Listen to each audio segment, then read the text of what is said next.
भिडियोलाई आउँछु म हेर्नु है।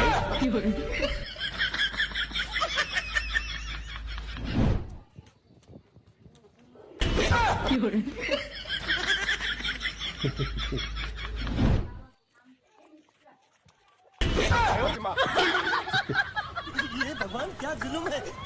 हेर्नु त गाइस, एक ठाउँमा यसरी चाहिँ चोट लागिसकेपछि थक्क खाइसकेपछि चेप्टा आउनुपर्ने, तर मोबाइलको लत यति साह्रो बसिसक्यो।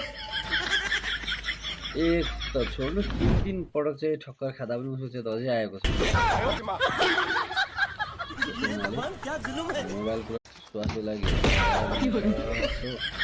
धेरै चाहिँ मोबाइलको लत चाहिँ राख्नु हुँदैन। कृपया हाम्रो च्यानलमा सब्सक्राइब गर्नु होला। आउने दिनमा आउँछ। तपाईँको एउटा सब्सक्राइबरले हामीलाई काम गर्न थप उत्साह र चाहना बढ्नेछ। Thank you.